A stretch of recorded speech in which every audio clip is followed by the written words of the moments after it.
အစားတော့သူ့ကိုအထင်ကြီးပြီးယူမမိတယ်လေသူတို့ကကျမတို့ဗမာပြည်သားတွေကိုအထင်သေးတာကိုအဲ့ဒါကြောင့်မို့ကျမစိတ်နဲ့ဗမာပြည်ကိုအပီးပြန်လာနေဖို့ဆုံးဖြတ်ချက်ချလိုက်တယ်ဟောဒါကဘာလဲဟောဒီမှာစားဖို့ဝယ်လာပေးတာอ๋อခုနပဲကျမသမီးစားပြီးတာကျေးဇူးတင်ပါတယ်အကူပဲစားလိုက်လေဟုတ်အခန်းကဘယ်နှစ်ယောက်နေလဲကျွန်တော်တယောက်ပဲလေဩ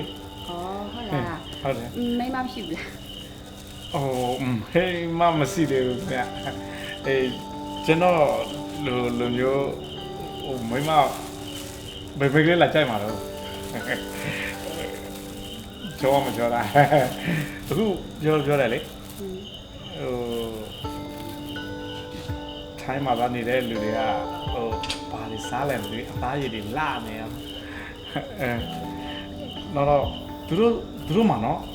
ရေမြေတဘောအလှလေးတွေကဖြစ်နေလို့လားမသိဘူးကျွန်တော်ကြည့်တာသူတို့တွေအခုဘက်ကလူတွေလေယူရီးယားဘက်မှာနေတဲ့လူတွေက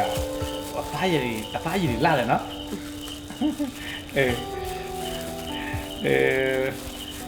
ဒါနဲ့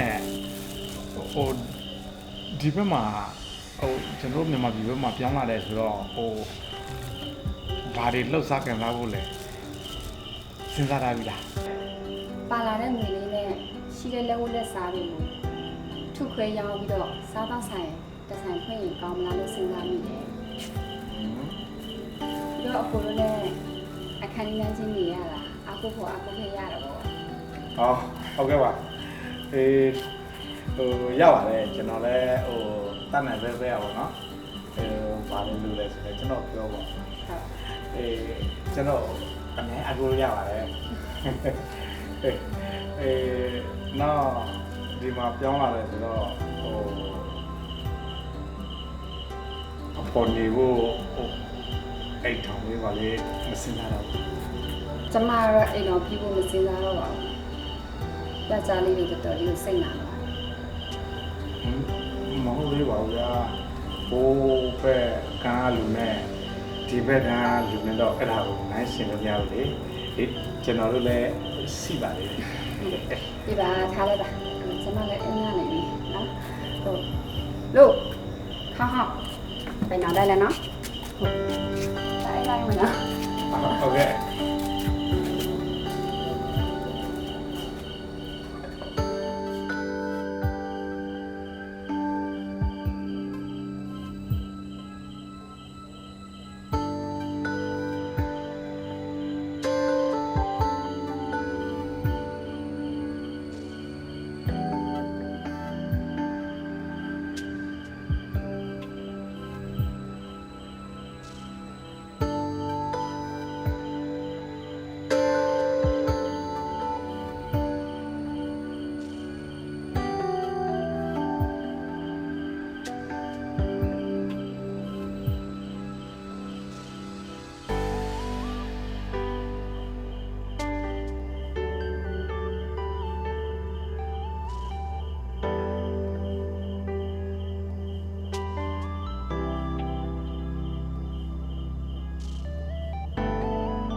ဘာစီလာ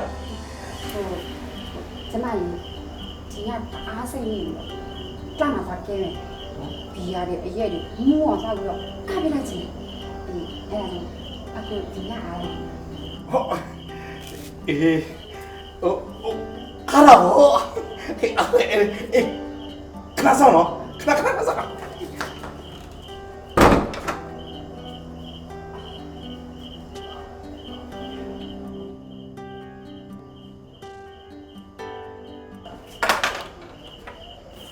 သွားမယ်လေ ဖျားပါလေ ဟိုကလာသွားမယ်လေ ကျမပြောတာကျမဒီညကလပ်သွားမယ်